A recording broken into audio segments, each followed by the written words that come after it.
আমরা প্রত্যেকেই জীবনে সফল হতে চাই, কি তাই না? আমরা চাই আমাদের নাম সবাই জানুক, আমরা আমাদের স্বপ্নে পৌঁছই। কিন্তু আমাদের মধ্যে কতজন আসল রাজা হতে চাই বলুন তো? পাখিদের রাজ্য নিয়ে যদি চিন্তা করেন, মুরগিও কিন্তু পাখি, তার ডানা আছে, কিন্তু সে মাটির ধুলোয় পড়ে থাকে, সামান্য খাবারের জন্য টানাটানি করে। আর অন্যদিকে রয়েছে ঈগল। সে যখন ডানা মেলে, বাতাস কাঁপতে থাকে, সে পুরো আকাশ শাসন করে। ঈগলের জীবনের সবচেয়ে বড় বৈশিষ্ট্য হলো সে একলা এবং অনেক উঁচুতে ওড়ে। আপনি কখনোই কোনো ঈগলকে চড়াই, বাবুই বা শালিক পাখির সাথে উড়তে দেখবেন না। ঈগল ওড়ে আকাশের এমন এক উচ্চতায় যেখানে অন্য কোনো ছোট পাখি পৌঁছানোর সাহসই পায় না। সে হয় একা, সে একা ওড়ে, নয়তো অন্য কোনো ঈগলের সাথে ওড়ে। আপনি যদি জীবনে বড় কিছু করতে চান, তবে আপনাকে নেতিবাচক চিন্তার মানুষদের সঙ্গ ছাড়তে হবে, যে মানুষগুলো আপনার স্বপ্নকে ছোট মনে করে, যারা আপনাকে বলে তোমাকে দিয়ে কিচ্ছু হবে না। তাদের সাথে ওরা বন্ধ করুন। ঈগলের মতো একাকী হতে শিখুন। একা চলা মানে কোনো দুর্বলতা নয়। একা চলা মানে হলো নিজের ওপর পূর্ণ বিশ্বাস রাখা। আপনার উচ্চতা এমন হওয়া উচিত যেন ছোট মনের মানুষেরা আপনাকে স্পর্শ না করতে পারে।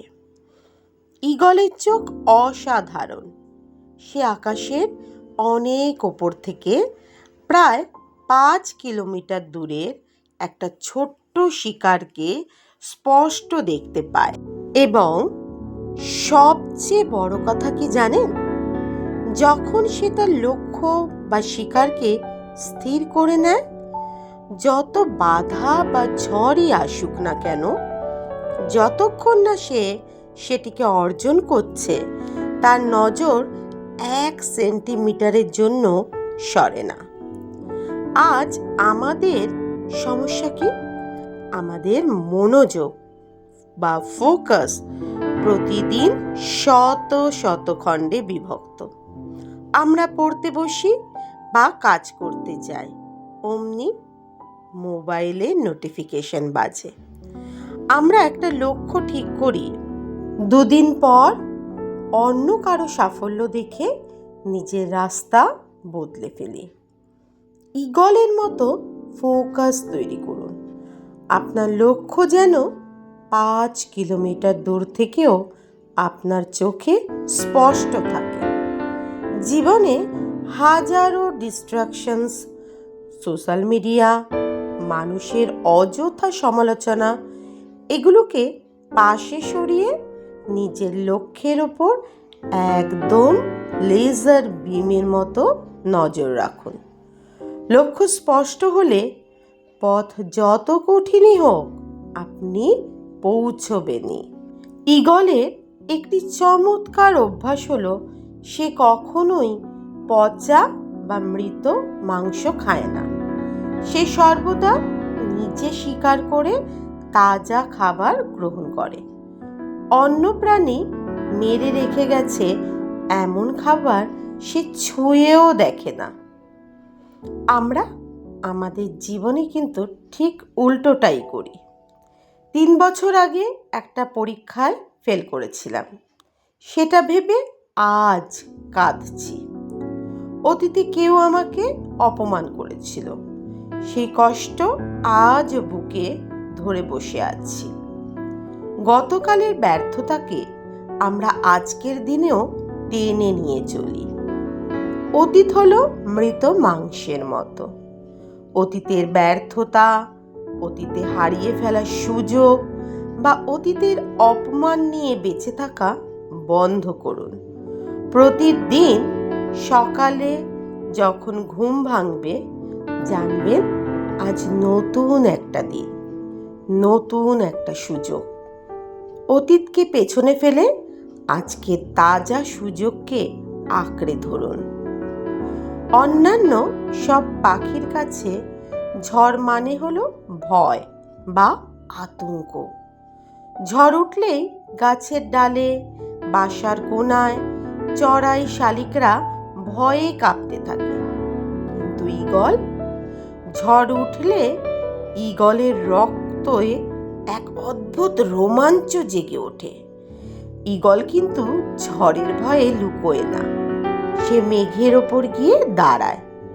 ঝড়ের প্রচণ্ড হাওয়া যখন তীব্র বেগে বয়ে যায়, ঈগল তার শক্তিশালী ডানা দুটো মেলে ধরে। সেই ঝড়ের বাতাসকে কাজে লাগিয়েই সে নিজেকে আরো উঁচুতে নিয়ে যায়, একেবারে মেঘের ওপর, যেখানে আর কোনো ঝড় বা বৃষ্টি তাকে ছুঁতে পারে না। আপনার জীবনের সমস্যা, অর্থনৈতিক সংকট বা ব্যক্তিগত বিপর্যয় আসবেই। সমস্যাকে দেখে কখনো পালাবেন না, সমস্যাকে জীবনের শেষ ভাববেন না, বরং ঈগলের মতো সেই সমস্যাকে উঁচুতে ওঠার সিঁড়ি বানান। মনে রাখবেন, শান্ত সমুদ্রে কখনো দক্ষ নাবিক তৈরি হয় না, আর ঝড় ছাড়া কখনো ঈগলের ডানা শক্তিশালী হয় না। আপনার উপর ঝড় এসেছে কারণ প্রকৃতি জানে সেই ঝড় সামলানোর মতো ঈগল মনোভাব আপনার ভেতরে আছে। এবার ঈগলের জীবনের সবচেয়ে অনুপ্রেরণামূলক সত্যটি আপনাদের বলি। এটি এমন এক গল্প যা শুনলে আপনার গায়ের লোম খাড়া হয়ে যাবে।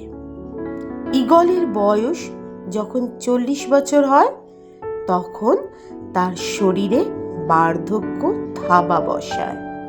তার লম্বা ও ধারালো নখগুলো নমনীয় হয়ে যায়। সে আর শিকার ধরতে পারে না। তার বাঁকা ঠোঁটটি বুকের দিকে বেঁকে যায়, ফলে সে আর খাবার খেতেও পারে না। তার ডানাগুলোর পালক এত ভারী ও ঘন হয়ে যায় যে সে আর সহজভাবে উড়তে পারে না। 40 বছর বয়সে ঈগলের কাছে দুটি মাত্র পথ থাকে, হয় চুপচাপ মৃত্যুকে বরণ করে নেওয়া, না হয় এক অত্যন্ত বেদনাদায়ক পুনর্জন্মের প্রক্রিয়ার মধ্য দিয়ে যাওয়া। ঈগল মৃত্যুর কাছে হার মানে না, সে পাহাড়ের সর্বোচ্চ চূড়ায় চলে যায়। সেখানে গিয়ে এক নির্জন পাথরে নিজের বাঁকা ঠোঁটটি বারবার আঘাত করতে থাকে, যতক্ষণ না তার পুরনো ঠোঁটটি রক্তে ভেসে পড়ে। এরপর সে শান্তভাবে অপেক্ষা করে নতুন ঠোঁট গজানোর জন্য। যখন নতুন ঠোঁট গজায়, তখন সেই নতুন ঠোঁট দিয়ে সে নিজের পায়ের প্রতিটি নখ উপড়ে ফেলে। নখ গজানোর পর সে ঠোঁট দিয়ে সে নিজের শরীরের প্রতিটি ভারী পালক টেনে ছিঁড়ে ফেলে। ভেবে দেখুন, কি অমানসিক যন্ত্রণা! প্রায় 5 মাস সে রক্তে ভেজা শরীরে যন্ত্রণায় একা পাহাড়ে থাকে। কিন্তু এই 5 মাস কষ্টের পর ঈগল পায় এক নতুন জীবন। সে আবার ডানা মেলে আকাশে ওড়ে, আরো নতুন 30টি বছর রাজত্ব করার জন্য। জীবনে যদি বড় কিছু হতে চান, তবে আপনাকে আপনার পুরনো অলস অভ্যাস, আরামদায়ক পরিবেশ এবং পুরনো মানসিকতা ত্যাগ করতে হবে। নিজেকে বদলানোর এই প্রক্রিয়াটি যন্ত্রণাদায়ক হতে পারে, কিন্তু মনে রাখবেন, আজকের ত্যাগই আপনাকে আগামীকালের রাজা বানাবে। পুরনো আপনাকে না ভাঙলে নতুন ও শক্তিশালী আপনি জন্ম নিতে পারবেন না। জীবন আমাদের একটাই, এই জীবনের সিদ্ধান্ত আপনার। আপনি কি ভিড়ের মধ্যে একটা সাধারণ ছাইপাশ পাখি হয়ে সারা জীবন বেঁচে থাকবেন, নাকি সব ভয়কে জয় করে আকাশের বুকে ঈগল হয়ে রাজত্ব করবেন? ভয় পেলে মুরগির মতো মাটিতে রয়ে যাবেন, আর সাহসের সাথে ডানা মেললে পুরো আকাশ আপনার হবে। আজ এই মুহূর্ত থেকে সিদ্ধান্ত নিন, নিজের লক্ষ্য বড় করুন। নেতিবাচক মানুষের সঙ্গ এক্ষুনি ছাড়ুন। ঝড় এলে হেসে তাকে আলিঙ্গন করুন এবং প্রয়োজনে নিজেকে ভেঙে নতুন করে গড়ে তুলুন। উঠে দাঁড়ান, ডানা মেলুন এবং প্রমাণ করুন আপনি সাধারণ নন। আপনি আকাশে ওড়ার জন্যই জন্মেছেন।